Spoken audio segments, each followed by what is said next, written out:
오늘은 산수로 말씀을 시작할까 합니다. 산수, 기적의 산수 공식. 제가 언젠가 알려드린 것 같은데, 먼저 5 빼기 3은 이다. 이게 뭐라고 그랬죠? 5 빼기 3. 5. 오해할 일이 있을 때 2. 3.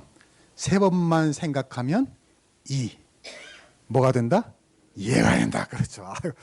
수학 때 산수 잘하시네. 네, 맞아요. 우리가 오해할 때, 왜 그랬을까? 세 번만 더 생각해 주면 이해가 되더라. 그런 얘기예요. 여러분, 지난주 부활절 메시지 때 제가 말씀드렸잖아요. 부활 생명의 힘이 2000년 전에 있었던 그 생명의 힘이 어떻게 지금까지도 흘러오고, 그때 몇 명 안 믿던 기독교가 지금 세계에서 가장 영향력 있는 기독교가 되었나? 여러 가지 이유가 있겠지만 그 중에 하나가 뭐냐? 예수님께서 당신을 배신한 제자들을 어떻게 했다고 그랬죠? 용서해 주셨다는 거죠. 용서해. 여러분, 그 베드로, 야고보, 또 바울, 예수님이 용서해 주심으로 말미암아 그들이 새로운 기회를 가지고 그 기쁨으로 열심히 복음을 전하고 교회가 여기까지 온 것이다.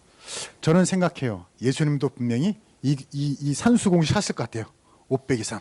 그래, 우리 제자들 세 번만 더 생각해 주자. 그래도 그냥 이해가 된다. 자, 그 다음에 공식이 뭐예요? 자, 2 더하기 2는 4. 이건 뭘까요? 벌써 이해가 앞에 걸 적용하면은 2는 뭐예요? 이해하고 또 이해하면 4. 아유, 산수 너무 잘하시네. 이해에다가 이해를 더하면 어떻게 된다? 사랑이 된다. 여러분, 맞아요? 틀려요? 맞죠? 우리가 이해하면 사랑하게 돼요. 근데 그 다음 공식, 이건 제가 처음 봤어요. 두 개는 봤던 건데, 자, 4 더하기 4는 8. 이건 뭘까요? 또 적용해 보면 뭐였죠? 4가 사랑에 사랑을 더하면 8. 여기 좀 어려워. 사랑에 사랑을 더하면 8. 팔자가 변한다 하는 거예요.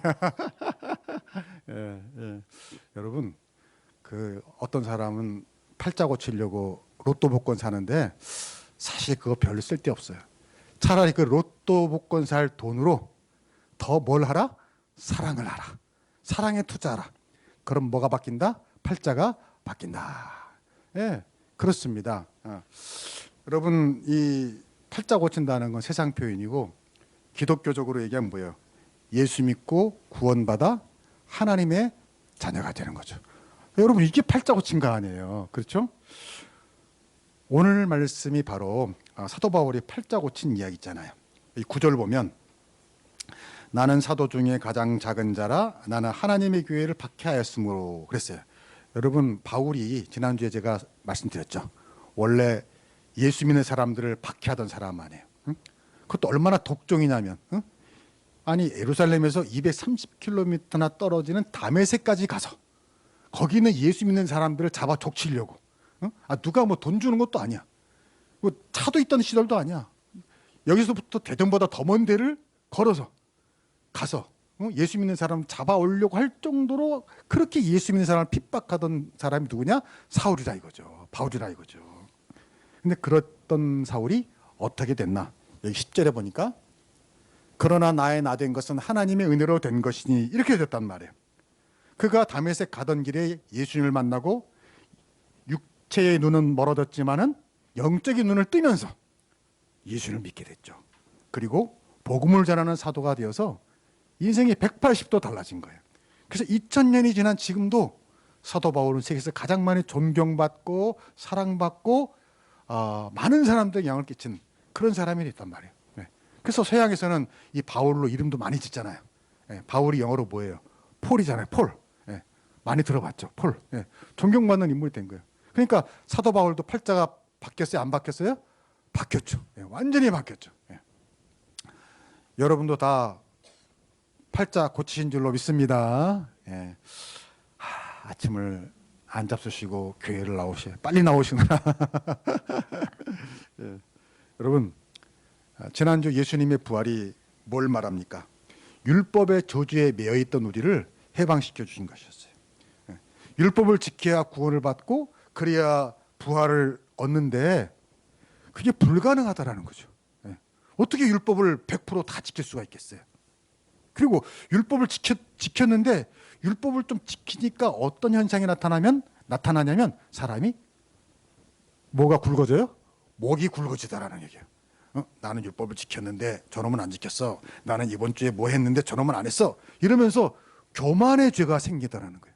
근데 하나님이 제일 싫어하는 죄가 뭐냐? 교만이거든요. 그러니까 이게 바로 율법의 저주예요. 율법을 지켰는데 내가 더 의로워지고 착해지는 게 아니라 내가 더 교만해지는. 예. 이 율법을 저주를 끊어주신 분이 예수님인 줄로 믿습니다. 예수님이 십자가에 달리셔서 우리 죄값을 대신 십자가에서 치르셨어요. 그리고 우리가 하지 않았던 의로움, 예수님이 하신 그 모든 의로운 말씀과 행동을 우리에게 전가 주셨다는 것이죠. 우리에게 채우셨다는 것이죠. 그래서 우리가 하나님의 자녀가 됐다. 하나님의 자녀가 아니었는데 하나님의 자녀로 입양됐다. 자, 이거 팔자 고친 겁니까? 못 고친 겁니까? 고친 겁니다. 고친 거예요. 그런데 오늘 말씀은 여기서부터 시작이 돼요. 그런데 문제는 뭐냐? 이 팔자 고친 은혜를 알고 살아야 되는데 그걸 모르고 사는 사람들이 많다 적다? 많다는 거예요. 많다는 거예요. 제가 지난주에 뉴스 보니까 참 속상하더라고. 어떤 할머니가 자기가 기르던 개 이름은 복순이를 보신탕집에 팔아 넘겼다는 거예요. 근데 해피하면 또 이름도 복순이야. 우리 집 옛날에 길렀던 개가 복순이거든. 네. 복순이 생각이 나가지고. 네. 근데 아니 보신탕집에 판 거는 판 거라 치고 또 그냥 팔면 되지. 또 왜 이렇게 힘드나 이해가 안 되더라고. 살아있는 복순이를 그 할머니가 노끈으로 묶어서 나무에 매달아 죽여서 팔았다는 거예요. 아마 그 보신탕집에서 그렇게 가져와라 했는지 모르겠는데 아니 자기가 기르던 개를 이럴 수가 있나. 근데 여기가 그 끝이 아니에요. 여기가 또 끝이야. 더 충격적인 것은 그 복순이가 그 마을에서 유명한 개였대요. 왜냐하면 지금은 돌아가셨지만 그 할머니 남편이 할아버지를 구한 개라는 거예요. 그 할아버지가 뇌졸중으로 쓰러졌는데 그 옆에서 복순이가 그냥 죽겠다고 할아버지 쓰러져 와와와와 막 지려가지고 동네 사람들이 뭔 일 있나 해서 나와서 그 할아버지 119 해가지고 그래가지고 살아났다는 거예요. 아니 근데 그런 복순이를 난 그래서 참 죄송한 말이지만 이런 말이 있어요. 사람이 뭐만도 못하다? 나 내 입으로는 안 하려고 했는데 여러분이 그런 거. 근데요, 사실 우리도 아차하면 나도 모르게 나도 그런 일을 할 수가 있다 이거예요. 내가 은혜로 알지 못할 때가 있다 이거예요. 오늘 사도 바울이 그 고백을 하는 겁니다. 내가 이렇게 죄인이었는데 그런 나를 구원해 주시고 사랑해 주시고 하나님의 사람으로 써주셨는데 이게 바로 뭐다? 은혜라는 거예요. 은혜. 근데 은혜를 우리가 잊고 살 때가 많아요. 아니, 난 이렇게 오늘 묻고 싶어요. 왜 우리가 종종 우리 인생이 불만족하면서 원망하고 불평하고 왜 내 인생은 행복하지 않아?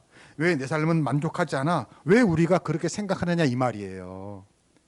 여러분 우리나라 세계에서 무슨 행복지수 검사하잖아요. 그럼 우리나라가요. 경제가 우리보다 나쁜 나라보다 우리나라 사람이 더 행복지수가 낮대요. 우리나라보다 못 사는 나라가 오히려 행복하다고 그러는데 우리는 다 행복하지 않다는 거예요. 그 왜 그럴까요? 뭐 여러 가지 이유가 있겠죠. 분명한 이거예요. 은혜로 알지 못하기 때문이에요. 은혜를 당연하게 생각하는 거예요. 이게 은혜인데 은혜라고 생각하지 않아. 이거 당연하다고 생각해. 그러니까 감사하지 않아. 감사하지 않으니까 불행해. 나는 불행하다고 생각하니까 더 불행해져. 이게 악순환이에요. 제가 어렸을 적에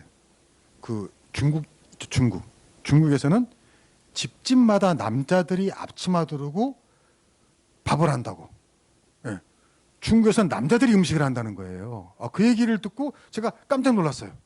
그래? 아니 어떻게 바로 옆에 있는 나라인데 우리랑 이렇게 완전히 다르지? 그래가지고요.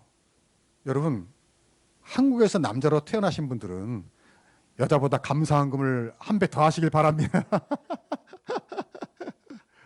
아, 그래요, 안 그래요?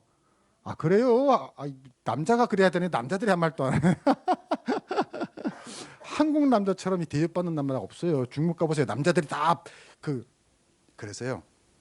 어떤 목사님이 그게 너무 신기해가지고 자기가 교제하는 중국 교수에게 물었대요. 아니, 그 남자가 음식 준비하려면 힘들지 않아? 그랬더니 그 중국 교수가 아니랍니다. 이제 음식하는 게 내 취미가 돼가지고 음식하는 건 재밌는데 그 장 보는 게 좀 불편하다. 장도 남자가 보는 거예요. 장 보는 게 좀 귀찮다. 근데도 그것도 아니래. 아니야, 장 보는 것도 재밌는데 그냥 바라는 건 그저 부인이 맛있다고 먹어주면 감사하겠는데 이거 뭐 음식을 차리면 뭐 짜다, 싱겁다, 뭐 어저께 먹은 거 또 내놨냐, 뭐 이러니까 그참 그게 견디기 힘들다 그러더라고. 그래서 제가 그 얘기를 듣고요, 그날 결단을 했어요. 앞으로 내가 반찬 투정은 절대 안 하리라. 결단을 했는데 뭐 여러분 밥 얻어 먹는 것만도 뭐다? 은혜다, 감사다 이거예요. 이게 당연한 게 아니에요. 이게 은혜예요, 은혜. 근데요, 더 재밌는 일은 그 중국 교수들 친구 중에요, 한국 여자와 결혼한 중국 교수가 있다는 거예요. 근데 다들 그 교수를 부러워하는 거야. 이유가 짐작이 되죠. 왜냐하면 자기들로서는 남자가 당연히 요리를 하니까 당연한데 그 부분은 남자가 좀 바쁘면 한국 여자가 해주는 거야. 야, 왜 한국이야? 익숙하니까. 또 어떤 때는 시장을 자기가 당연히 봐야 되는데 아내가 봐주는 거야. 그러니까 남자로서는 당연히 내가 할 일인데 아내가 주니까 절대적으로 은혜야, 이게 은혜. 그리고 또 여자도 그렇잖아요. 여자는 한국 여자니까 당연히 내가 음식을 해야 되는데 남자가 주니까 이것도 은혜예요. 그리고 어쩌다가 좀만 도와주면은 그렇게 고마워하는 거야. 그러니까 이것도 절대적인 은혜지. 여러분 깊이 생각해야 합니다. 우리가 예수 믿고 구원받아 팔자 고쳤다는 건 우리의 관점이 바뀌는 거예요. 어떻게? 율법에서 은혜로 바뀌는 거예요. 율법에서 은혜로. 여러분 세상의 모든 다른 종교나 뭐 직장이나 생활 원리는 다 율법주의입니다. 무슨 말이냐면 의무예요. 내가 해야만 의무, 하지 않으면 벌 받는 의무. 다 이거예요. 근데 은혜는 뭐죠? 은혜는 뭐예요? 내가 할 일이 아닌데 하는 거예요. 또 내가 해야 할 이유가 없는데 해주는 거예요. 그러다 보니까 똑같이 일을 해도 율법으로 일하면 재미가 없어요. 행복이 없어요. 당연한 거니까. 근데 은혜로 보면은 그게 감사해요. 아까 그 중국 남자와 한국 여자 부부 보세요. 남자는 아내가 조금만 해줘도 은혜해. 또 아내는 한국 같으면 당연히 내가 해야 되는데 남편이 해주니까 또 은혜야. 그러니까 똑같이 밥 해주고 밥 먹는 건데 그 부분은 은혜로 산다는 거죠. 율법이 아니고. 율법으로 하면 뭐예요? 왜 네가 해냐, 내가 해냐, 내 거를 왜 네가 할까 안 하냐, 뭐 이거 아니에요. 근데 은혜로 사니까 서로 감사한 거예요. 할렐루야. 여러분 꼭 밥 먹는 것만을 말하는 게 아니에요. 우리 인생의 모든 것이 그렇다는 거예요. 당연하게 생각하면 안 돼요. 당연하게. 율법적으로 생각하면 안 돼요. 이게 은혜구나. 여러분 저는 그런 생각을 많이 해요. 가끔 전철을 타잖아요. 그러면요 이것도 감사한 거예요. 이게 은혜예요. 어떤 사람은 그럴지 몰라. 아니 뭐 내가 내 돈 대고 타는데 그게 왜 은혜야? 은혜지. 만약에 내가 나 혼자 그 전철을 이용해서 어디를 가려고 생각해봐. 그 말이 돼? 안 돼요? 안 되지. 어떻게 나은 사람을 해서 그 전철을 움직이겠어요. 그러니까 그걸 다들 당연하게 생각하는 눈빛인데 당연한 게 아니라니까. 가면서 버스 타는 거 감사한 거예요. 예. 요금 내니까 당연하다? 그렇게 생각하면 안 돼. 이거 감사하다. 여러분 직장도 그래요. 내가 노동해서 내가 돈 받는데 이게 은혜야? 아니에요. 날 써주니까 은혜예요. 고용주도 마찬가지예요. 내가 내 돈 내고 부려먹는데 이게 왜 은혜야? 아니죠. 날 위해서 일해주니까 감사하고 은혜인 거예요. 부모 자식 간에도 마찬가지예요. 자식 입장에서는 부모가 나를 낳았으면 당연히 나를 책임져야지. 이건 아직 뭐가 없는 거예요? 거기까지야. 그거 아직 모르는 거예요. 그러나 언젠가 철이 들면 감사한 거죠. 이게 은혜구나. 그러면 행복해요, 불행해요? 행복해지는 거예요. 은혜로 알면 행복해지는 거예요. 또 부모도 마찬가지지. 내가 너를 키워줄 수 있으니 감사하다. 이게 또 은혜예요. 여러분 은혜로 살 수 있기를 축복합니다. 은혜를 은혜로 알면 그때부터 인생이 달라지는 거예요. 여러분, 사도 바울이 나의 나 된 것은 하나님의 은혜라고 선언한 것은 바로 이거예요. 당연한 게 아니다라는 거죠. 모든 것이 하나님의 은혜라고 받아들이니까 인생이 달라지더라는 거죠. 그런데 또 하나 여기서 우리가 깊이 생각할 게 있어요. 오해하지 말 게 있어요. 그 뭐냐? 나의 나 된 것은 하나님의 은혜라 그랬는데 여기서 나의 나 된 것은요, 나의 잘된 것만을 말하는 게 아니에요. 응? 나의 잘된 것만 은혜가 아니고, 여러분, 나에게는 잘된 나도 있지만 잘 못된 나도 있잖아. 그렇잖아. 그 잘 못된 나도 뭐다? 하나님의 은혜다라는 거예요. 여러분, 제가 어떤 교인이 간증을 들었어요. 뭐냐면 누가 전도하지 않았는데도 이 사람이 이 교회를 나온 겁니다. 그래서 교회에서 이제 등록을 받으면서 물었어요. 아니, 어떻게 등록했습니까? 누가 전도도 하지 않았는데 어떻게 교회 나오게 됐어요? 그랬더니 그 사람이 뭐라고 그러는 줄 알아요? 다리가 부러져서 교회 나왔습니다. 그런 거예요. 다리가 부러져서 교회 나왔습니다. 무슨 까닭인가 했더니 이분이 간증하기를, 이분이 무슨 일로 이제 다리가 부러진 거예요. 그러니까 어디를 갈 수 있어요? 뭐 갈 수가 없잖아요. 그러니까 이제 늘 병원에 누워 있었는데 워낙 빨빨거리고 돌아다니던 분이니까 심심한 거야. 그래서 이제 유튜브를 본 거야. 근데 맨날 유튜브도 보다 보니까 볼 게 없어. 그래서 너무 심심해서 우연히 설교 말씀을 보게 됐는데 그날 그 설교 말씀이 그 사람의 마음을 친 겁니다. 그 설교 말씀이 그 사람을 친 거예요. 그래서 그 사람이 아주 어렸을 때 주일학교 다니던 생각이 나고요. 잊어버렸던 그 하나님 말씀이 마음에 다시 살아나기 시작한 거예요. 아, 내가 이러면 안 돼. 아, 교회 가고 싶다. 다시 교회 가고 싶다. 그 마음이 생겨난 거예요. 그래서 이 사람이 교회에 등록했다는 겁니다. 여러분, 그러면 그 다리 부러진 일은 참 안 된 일이지만 사실 꼭 잘 안 된 일만은 아닌 거예요. 왜? 그 일로 그 사람의 영혼이 구원을 받았으니까. 다시 믿음이 회복됐으니까. 아멘이십니까? 네. 아, 난 여러분 아멘 작을까봐 약간 걱정했어요. 예, 약간 걱정했는데 너무 다행이네. 예. 여러분, 다리 부러져서 교회 나오라는 뜻이 절대 아니에요. 예, 그런 생각할까봐 그게 아니에요. 제 말 뜻은 절대 다리 부러져서 교회 나오는 게 아니라, 그러나 분명한 거 있어요. 분명한 거 있어. 뭐냐? 여러분, 살다 보면 좋은 일만 있나요? 아니에요. 잘 되는 일만 있나요? 아니에요. 잘 안 되는 일도 있고요. 때로 힘들고 어렵고 외롭고 슬픈 일도 있습니다. 그러나 그렇게 나의 잘 안 된 나도 믿음의 눈으로 보면 언젠가 마음에 깨달아지더라고요. 아, 그것도 은혜구나. 나는 여러분 중에 그런 간증이 있는 분이 있으리라고 생각해요. 나도 있으니까. 지나고 보니까 그때 잘 안 됐던 게 너무 감사한 거예요. 아, 그게 하나님의 은혜구나. 잘 안 된 것도 은혜구나. 사도 바울의 고백이 지금 그겁니다. 여러분, 사도 바울이 과거에 예수 믿는 사람들을 핍박했어요. 그거 잘 안 된 나죠. 근데요, 그 잘 안 된 나가 있었기 때문에 지금 사도 바울이 복음을 전할 때요, 능력이 있는 겁니다. 왜냐? 복음 전하는데 가장 좋은 간증거리가 자기잖아요. 왜? 사람들이 사도 바울을 다 알잖아요. 저 사람 옛날에 어떤 사람이었는지 다 알잖아요. 근데 지금 완전히 변했어. 어떻게? 아, 어떻게? 아, 나 교회 다니더니 이렇게 됐어. 뭐 더 이상 말이 필요 없죠. 그러니까 무슨 말이에요? 하나님께서는 나의 잘된 나도 뿐만 아니라 잘 안 된 나도 쓰시더라는 겁니다. 잘 안 된 나도, 나의 죄된 것도, 나의 나쁜 것도 유익하게 쓰실 줄로 믿습니다. 그러니까 여러분, 좀 주변에 못마땅한 사람이 있다라도 참아주세요. 때가 되면 하나님이 그 사람의 잘 안 된 나도 유익하게 쓰실 줄로 믿습니다. 오늘도 지금도 우리가 혹시 잘 안 된 나가 있을 수도 몰라요. 그런데 그럴수록 우리가 어떻게 돼요? 하나님을 붙잡게 되죠. 하나님께 기도하게 되죠. 이 잘 안 된 것으로 간구하게 되죠. 그러니까 하나님의 은혜를 우리가 더 누리게 되더라는 거예요. 그러니까 따라합시다. 하나님의 사람에겐 쓸데없는 일이 없다. 쓸데없는 일이 없다. 다 약이 되게 하시더라고요. 다 보약이 되게 하시더라고요. 다 은혜가 되게 하시더라는 거예요. 우리 지난 주일에 우리 남희대 집사님 간증거리 우리 잠깐 들었잖아요.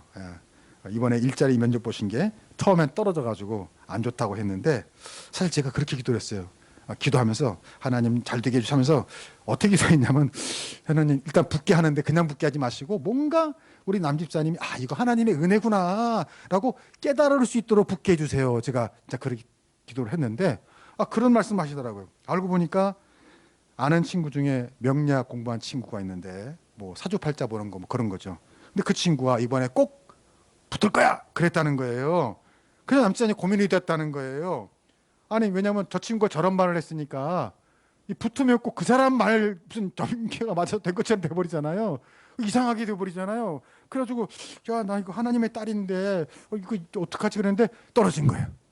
그래가지고 떨어질 리가 없으면 떨어진 거예요. 그래서 오히려 차라리 잘 됐다. 이런 마음 있다고 그러셨잖아요. 예, 그랬어요. 그래서 제가 은혜를 받았어요. 야, 참 대단하다. 그런데 그리고 나서 다시 붙은 겁니다. 할렐루야, 할렐루야. 뭐 좋은 일이니까 박수 해줘야지. 아이고, 네. 예. 그러니까 이게 하나님의 은혜죠. 그렇잖아요. 예? 떨어졌다 다시 붙은 것도 하나님의, 떨어진 것도 하나님의 은혜. 예. 만약 첫 번에 딱 붙었으면 그랬을 거 아니에요. 반에 점괘가 맞았잖아. 이게 있을 거 아니에요. 근데 떨어졌다가 붙었으니 이게 뭐죠? 처음에 떨어진 건 그 친구 탓이고 다시 붙은 것은 누구 덕이다? 하나님 덕이다. 할렐루야. 그 친구가 귀가 간지럽겠네. 여러분 무슨 말이에요? 우리가 여러분 살아가시면서 모든 일어난 일들을 하나님의 은혜로 해석하면요 모든 것이 더 큰 은혜가 되는 줄로 믿습니다. 은혜로 해석을 해야 돼. 은혜로. 모든 것을 은혜의 렌즈로 보면요 감사하지 않을 일이 없는 거예요. 그러면 진짜 감사하지 않을 일도 감사가 되고요 기적이 일어나는 거예요. 그리고 감사가 뭐가 된다? 사명이 된다는 거예요. 제가 이번에 말씀을 준비하다 보니까 독일어로 사명이라는 말이 참 의미가 있더라고요. 독일어로 사명을 아우프가베라고 하다고 그러더라고요. 아우프가베. 그런데 거기서 까베라는 말이 은혜라는 거예요. 은혜. 그러니까 아우프가베가 뭐예요? 은혜. 아우프가베가 사명이니까 까베에서 사명이 나왔다는 거예요. 까베에서 은혜에서 사명이 나왔다는 거예요. 그래서 아우프가베다. 이게 너무 은혜가 됐더라는 거예요. 무슨 말이에요? 은혜를 은혜로 깨달으면 마음에 뭐가 생겨요? 감사가 생기고, 감사가 생활로 나타나는 게 뭐다? 사명이다 그예요. 이거 너무 좋은 말이에요. 다시 한번 기억하세요. 은혜를 은혜로 깨달으면 마음에 뭐가 생긴다? 감사가 생긴다. 그리고 그 감사가 생활로 나타나면 뭐가 된다? 사명이 된다는 거예요. 너무 좋아요. 예. 그러면 그 인생이 진짜 기쁨이 있는 거예요. 기쁨이. 여러분 우리 사람의 기쁨이라는 건요 돈이나 명예나 건강이나 이런 걸로 얻어지는 게 아니에요. 만약에 그런 걸로 얻어진다면 성경 말씀처럼 주 안에서 항상 기뻐할 수가 있어요? 없어요? 없죠. 왜? 돈이나 명예나 건강이라는 거는요 있다가도 없고 없다가도 있고 지 맘대로 왔다가 또 지 맘대로 가버려요. 그러면 그것으로 기뻐한다면 인생은 기뻐할 날이 많을 거야? 슬퍼할 날이 많을까요? 슬퍼할 날이 많죠. 그건 아니잖아요. 이 짧은 인생 늘 기뻐해야지. 그래서 성경은 말하는 게 뭐냐? 그런 걸로 기뻐하지 말고 뭘로 기뻐하라? 사명으로 기뻐하라는 거야. 사명으로. 내가 누군가를 섬기고 사랑하고 축복하고 위로하고 하나님 말씀을 따라 지키고 이걸 기쁨으로 살면 언제나 기쁠 수가 있는 거예요. 언제나 기쁠 수가 있는 거예요. 그리고 기쁨이 행복이잖아요. 기쁨이 행복이에요. 그래서 오늘 성경이 말하는 겁니다. 나의 나된 것은 하나님의 은혜인데 그 은혜가 헛되지 않도록 내가 남보다 더 수고했다는 거예요. 그리고 그것도 은혜라는 거예요. 하나님의 은혜를 어떻게 하지 말라? 헛되이 하지 말라. 헛되이 하지 말라. 그 은혜를 보답하라 이거예요. 그런데 그렇게 되면 또 좋은 게 있습니다. 뭐냐? 자존감이 높아집니다. 자존감이 높아져. 자존감이 높아지니까 행복해지고. 여기 바울은 8절에 뭐라고 그랬냐면요. 자기 자신을 맨 나중에 만삭되지 못한 남자 같다 그랬어요. 바울이 자기를 요즘 우리나라에도 그런 말이 있죠. 뭐 팔싹둥이, 칠싹둥이 뭐 그렇게 표현을 했다는 거예요. 왜냐하면 바울에게는 하나의 컴플렉스가 있었어요. 열등감이 있었어요. 뭐냐면 다른 제자들은 다 예수님이 살아계실 때 예수님을 봤어요. 예수님과 동고동락했어요. 근데 사도 바울은 예수님을 직접적으로 살아계실 때 만나지를 못했단 말이에요. 이들 컴플렉스했어요. 그 사도 바울 어디 가서 복음을 전하면 꼭 그 삐딱한 인간들이 당신은 예수님을 만나지 못해 뭐 이런 식으로 시비를 걸었단 말이에요. 그래서 늘 그게 사도 바울에게는 열등감처럼 있었단 말이에요. 근데요, 어떤 심리학자가 연구한 바에 따르면 인간의 95%가 열등의식이 있다 그러더라고요. 열등의식. 맞을까요? 틀릴까요? 맞아요. 네, 맞아요. 열등감이 없는 사람이 없어요. 여러분 보시기에 제가 열등감이 있을 것 같아요? 없을 것 같아요? 아, 감사합니다. 또 그렇게 또 얘기해 주니까 난 또 내가 이런 말 하는데 전부 다 여러분 한마디로 열등 있을 것 같아요. 그러면 내가 좀 있긴 있지만 좀 이상하잖아. 나 그렇게 보이나? 예. 너무 감사한데 사실 저도 열등감이 많아요. 아주 많아요. 예를 들면 그 중에 하나가 뭐냐면 제가 이렇게 주일날 설교를 하면 이렇게 녹화를 해가지고 우리 홈페이지에 올립니다. 근데 그러면 어떤 사람은 그럴 것 같아. 뭐 자기가 뭐 설교 잘하는 줄 아나 보지? 뭐 잘하는 줄 아나 그래서 인터넷에 올리나 보지? 아니에요. 제가 30년 목회를 했는데 30년 설교를 했는데 설교하고 나서 만족한 적이 별로 없어요. 별로 없어요. 항상 내 자신은 부끄럽고 뭔가 미진하고 그리고 내가 설교한 거를 내가 못 봐요. 여러분도 아마 그럴 거예요. 여러분 목소리 들으면 아주 만족스러워요? 이상하죠. 어색하죠 좀. 예. 저도 그래요. 그래서 그 설교한 걸 내가 들으면 어떨 때 못 보겠더라고 진짜. 그런데 왜 올리나? 혹시라도 이 별거 아닌 부족한 설교라도 누군가 듣고 은혜를 받으면 좋겠다 하는 마음으로 올리는 겁니다. 내가 잘나서 올리는 뭐 자신감이 뭐 뿜뿜해서 올리는 게 아니라 좀 부족하지만 부끄럽지만 그래도 어떻게 알아요? 하나님이 역사하시면 또 이 설교라도 듣고 누가 은혜 받아서 힘을 얻을지 그런 마음으로 올리는 거예요. 무슨 말이냐면 모든 사람은 다 열등감이 있어요. 사도 바울도 그랬어요. 그런데 그런 사도 바울이 열등감이 있었지만은 그걸 극복해낸 게 바로 이 선언입니다. 나의 나된 것은 하나님의 은혜다. 한번 따라해보세요. 나의 나됨은 하나님의 은혜다. 나의 나됨은 하나님의 은혜다. 무슨 말이에요? 나의 잘난 것뿐만 아니라 나의 못난 것, 나의 열등감 있는 것, 나의 창피한 것, 나의 컴플렉스도 보다 하나님의 은혜라는 거예요. 왜요? 예수님이 나를 위해 죽으셨잖아요. 그리고 하나님이 나에게 사명을 주셨잖아요. 그건 무슨 말이에요? 내가 소중하다는 겁니까? 소중하지 않다는 겁니까? 소중하다는 거죠. 아니, 하나님의 아들이 나를 위해 죽었는데 내가 왜 소중하지 않아요? 내가 너무너무 소중한 겁니다. 우리의 자존감, 우리의 소중함은 바로 여기서 나오는 거예요. 내 외모나 내 무슨 내면이나 내 말 거기서 나오는 게 아니고요. 하나님이 나를 위해 죽었다는 그 복음에서 우리의 자존감이 나오는 거예요. 그래서 은혜를 깨닫고 보니까 감사하게 되고 감사하니까 사명으로 나타나고 그 사명 따라 사니까 인생에 기쁨이 넘치게 되더라는 거예요. 가벼운 이야기 하나 하고 마칠까 하는데 어느 교회에 아주 유명한 일화가 있어요. 언젠가 제가 말한 것 같아요. 어느 개척교회 여전도에서 야유회를 간 거예요. 야유회. 근데 개척교회니까 교회가 가난하죠. 그러니까 그 버스라고는 한 대 봉고차가 있었는데 이것도 한 15년 돼가지고 막 달달달 그래가지고 왜 그런 거 있잖아요. 차 시동 걸으면 보통 좋은 차들은 시동 걸리는 소리가 나요 안 나요? 별로 안 나요. 내가 옛날에 깜짝 놀란 게 어떤 좋은 차를 탔는데 이게 시동이 걸렸는지 안 걸렸는지 모르겠더라고. 그래서 또 걸었어. 남의 차인데. 미안해. 너무 좋은 차니까 이게 회사 다닐 때 우리 사장차를 한번 옛날에 차 옮기긴 했는데 이게 걸렸는지 너무 좋으니까. 근데요. 안 좋은 차는 시동 걸잖아요. 그러면 달달달달 막 온갖 몸부림을 막 찍어가지고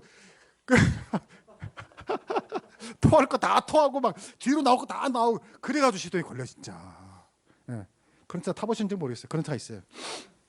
근데 그 교회사도 그런 차인 거예요. 그러니까 뭐 얼마나 말이 많겠어요. 근데 이제 야유회를 가려고 하는데 그 교회의 목소리 큰 여전도 회장님 어디 가나 여전도 회장이 목소리가 큰데 거기 그랬나 봐요. 여전도 회장님이 교회 그 버스를 탁 탄 다음에 탕탕 들으면서 그 큰 목소리로 이렇게 말하는 거예요. 전도사님 이 똥차 언제 가요? 이 똥차 언제 떠나요? 그랬더니 전도사님이 씩 웃으면서 똥이 다 차면 떠납니다라고 했잖아요. 똥이 다 차면 떠납니다. 네. 그러면 그 사람은 뭐가 된 거예요? 네, 거기까지. 네, 점심도 안 먹었으니 거기까지. 네. 아니, 그 말이 맞잖아요. 아이, 그 자기가 탄 차로 알면은 자기가 뭐예요? 자기가 그거 되는 거지. 아, 제가 그 우스개 얘기 듣고요. 회개했어요. 나도 어렸을 때 그 중학교 때 뭐 이럴 때 초등학교 할 때 뭐 그런 애 있잖아요. 자기가 다니는 학교를 뭐라 그래요? 그러잖아요. 나는 뭐 그런 마음이 없었는데 애들이 그러니까 나도 뭐 똥통이니 뭐니 막 이렇게 했는데 지금 생각하면 그럼 내가 뭐야? 내가 그렇게 되는 거 아니에요. 여러분, 농담이라도 자기 자신을 비하하는 말, 열등하게 하는 말 하지 않기를 축복합니다. 그런 말 하면 안 돼요. 자기 자신을 비하하고 무시하고 멸시하고 그런 말은 농담이라도 해서는 안 된다는 거예요. 왜냐하면 우리가 그러면 그런 나를 구하기에 십자가 달려 죽으신 예수님은 뭐가 되는 거예요? 우리가 내 자신을 그렇게 열등하게 보면은 나를 하나님의 자녀로 삼아주신 우리 하나님의 사랑은 뭐가 되냔 말이에요. 여러분, 사도 바울에게 배우세요. 나의 나 된 것은 하나님의 은혜라. 다시 한번 따라합시다. 시작. 나의 나 된 것은 하나님의 은혜라. 다시 한번. 나의 나 된 것은 하나님의 은혜라. 여러분, 내가 말씀드렸잖아요. 나의 잘된 나뿐만 아니라 나의 잘 안 된 나까지도, 열등감 있는 나까지도 다 하나님은 그것도 은혜가 되게 하시고 감사거리가 되게 하시고 그 삶이 사명이 되게 하신 줄로 믿습니다. 그 은혜를 은혜로 아셔서 여러분의 일상이 늘도 소중해지시고 감사가 사명으로 나타나시고 그 사명이 기쁨이 되셔서 매일매일 일상 속에서 기쁨이 넘치게 되시길 주의 이름으로 축복합니다. 기도하겠습니다. 하나님 감사합니다.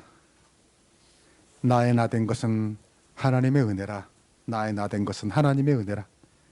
나의 잘된 것은 물론 나의 잘 안 된 것마저도 하나님의 은혜임을 고백합니다. 나의 눈물과 한숨과 탄식으로 전능하신 주님은 더 나은 오늘의 나, 더 복된 내일의 나를 만들어 가시는 줄로 믿습니다. 모든 것을 은혜로 알고 은혜로 해석하고 은혜의 눈으로 봐서 그 은혜를 깨달아 은혜가 감사가 되고 감사가 삶에서 사명으로 나타나게 하여 주시옵소서. 그 사명을 통해서 우리의 삶에 기쁨이 넘치게 하시고 보람이 넘치게 하시고 은혜가 넘치게 하시고 만족한 삶이 되게 하여 주시옵소서.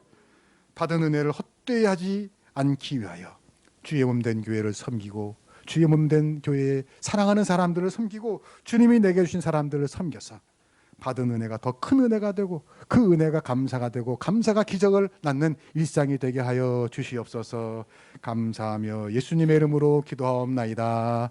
아멘.